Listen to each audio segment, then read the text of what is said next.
ஓம் மகா கணபதியே போற்றி, ஓம் கோவிந்தா போற்றி போற்றி. எல்லாம் சிவமை மற்றும் லட்சுமண் ராமசாமி யூடியூப் சேனலுக்கு உங்களை வரவேற்பதில் மிக மகிழ்ச்சி அடைகின்றோம். இந்த பதிவிலே மிக சிறப்பு வாய்ந்த பாடல், எளிமையான பாடல், ஆனால் ஆழ்ந்த கருத்துடைய பாடல், நம்மாழ்வார் அருளிய பாடல். இந்த பாடல் சின்ன பாடல் இருந்தாலும் மிகவும் சிறப்பு வாய்ந்தது. ஏன்னா 2 திருமூர்த்தத்துக்கு, பெருமானுடைய 2 மிக முக்கியமான திருமூர்த்தத்துக்கு இதில் சிறப்பு சொல்லப்பட்டிருக்கு. ஒன்று கண்ணபிரான், கண்ணன் வேஷம் போட்டாலும் நமக்கு எல்லாருக்கும் பிடிக்கும். அடுத்தது திருப்பதி வெங்கடாஜலபதி. இந்த 2த்தையுமே நம்ம மறக்க முடியாது. அவ்வளவு சிறப்பு வாய்ந்த விஷயங்களை இந்த ஒரு சின்ன பாடலில் மிக அழகாக கொடுத்துருக்கார் நமது நம்மாழ்வார். பாடலை பார்ப்போம். ஓயும் மூப்பு பிறப்பு இறப்பு பிணி வீயுமாறு செய்வான் திருவேங்கடத்து ஆயன், நாள் மலராம் அடித்தாமரை வாயுள்ளும் மனத்துள்ளும் வைப்பவர்கட்கே. ஓயும் என்னென்ன விஷயம் சொல்லியிருக்கார்? 4 விஷயங்கள். மூப்பு, பிறப்பு, இறப்பு, பிணி. நாம் செய்த கர்ம வினைகளின் காரணமாக, தீய வினைகளின் காரணமாக நாம் பிறக்க வேண்டி இருக்கிறது. பிறந்தால் தானே அந்த தீய வினையை, அந்த கர்மாவை கழிக்க முடியும். நாம் எல்லோரும் நிறைய செய்து வச்சுருப்போம். அவ்வளவு கர்ம வினைகளும் ஒரே பிறவியில் பிடிக்க முடியாது.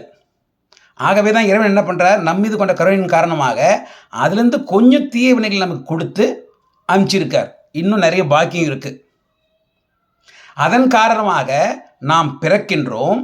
அந்த தீய வினைகளை கழிப்பதற்காக இந்த பிறந்திருக்கின்ற இந்த நாட்களிலே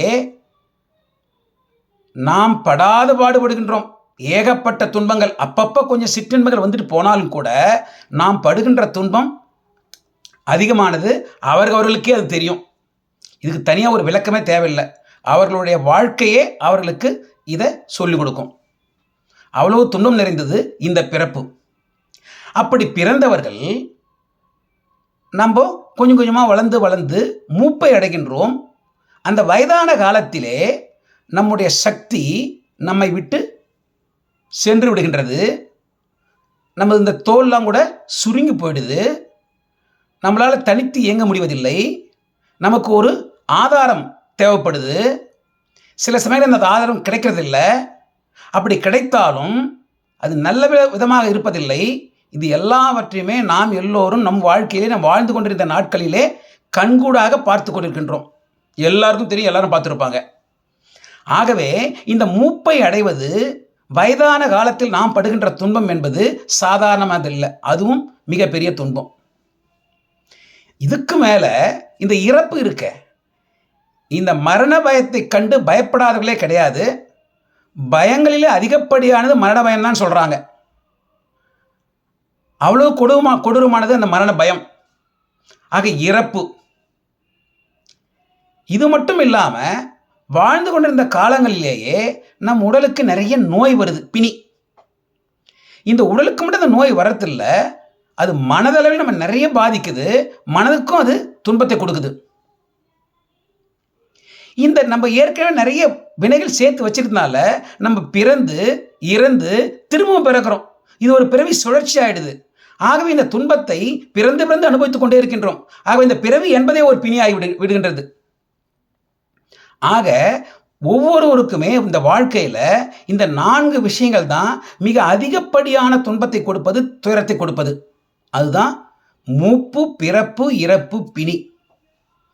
இந்த 4மே ஓயும். ஓயும் மூப்பு, ஓயும். இதெல்லாம் ஓயக்கூடியவை. ஆனால் திரும்பி திரும்பி நம்ம தொந்தரவு பண்ணிட்டே இருக்குது. அதுக்கு அதை யார் செய்வார்? வீயும்படி செய்வான் திருவேங்கடத்து ஆயன். திருவேங்கடத்திலே குடிகொண்டு நமக்கு அல்வாழ்த்து கொண்டிருப்பவர் யார்? திருப்பதி வெங்கடாஜலபதி, சீனிவாச பெருமாள், பாலாஜி அப்பன், கோவிந்தன். அந்த கோவிந்தன் யார்? திருவேங்கடத்து ஆயன். ஆயர் குல தலைவன், கமலக்கண்ணன், பலவிதமான லீலைகளை புரிந்தவன். அந்த கண்ணன் திருவேங்கடத்திலே கோவிந்தனாக நமக்கு அல்வாழ்த்து கொண்டிருக்கின்றான். அவனுடைய திருவடி எப்படியாப்பட்டதுன்னு சொல்றாங்க பாருங்க. அவனுடைய திருவடி அடி தாமரை, தாமரை போல மலர் போன்றது அவருடைய திருவடி. அதுவும் எப்படியாப்பட்ட தாமரை மலர்னு பாருங்க. நாள் மலராம்.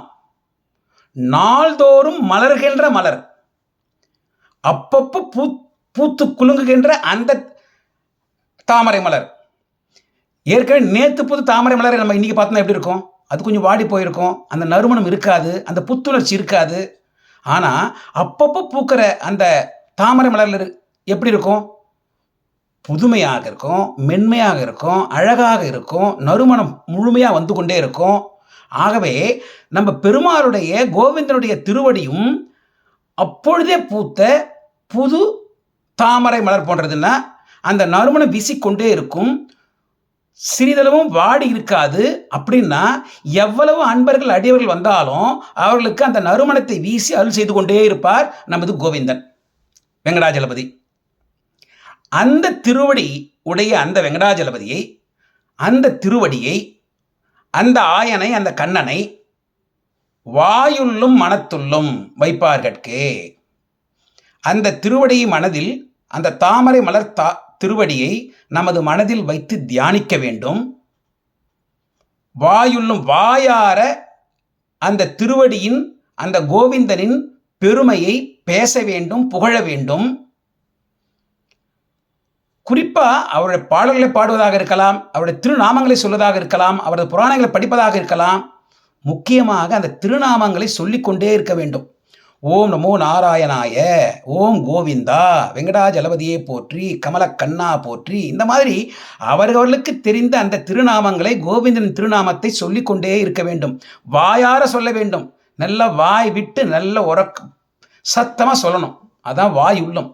வாயார சொல்லி மனதில் அவரை வைத்து நிற்பவர்களுக்கு அந்த கோவிந்தன் வெங்கடாஜலபதி, திருப்பதி கோவிந்தன் நமக்கு என்ன செய்வார்? நம்முடைய அந்த 4 மிகப்பெரிய துன்பங்களை, மூப்பு, பிறப்பு, இறப்பு, பிணி என்று சொல்லக்கூடிய அந்த 4 துயரத்தையும் துன்பத்தையும் வீழும்படி, நம்மை விட்டு விலகும்படி, அழியும்படி செய்வார். அது எப்போ அழியும்? நம்ம தீயவினைகள் செய்திருந்தா அந்த தீயவினை மொத்தம் முழுவதும் நம்மை விட்டு விலகினால்தான் இந்த பிறப்பு என்பதே இருக்காது. பிறப்பு என்பது இல்லை என்றால் சாதாரணமாகவே இறப்பும் கிடையாது, மூப்பும் கிடையாது, பிணியும் கிடையாது. ஆக இந்த வினை முழுவதும் நம்மிடமிருந்து விலகிவிடும், பூஜ்யமாகிவிடும். அப்படின்னா வினை முடிந்து விட்டால் நாம் பிறக்க வேண்டியதில்லை.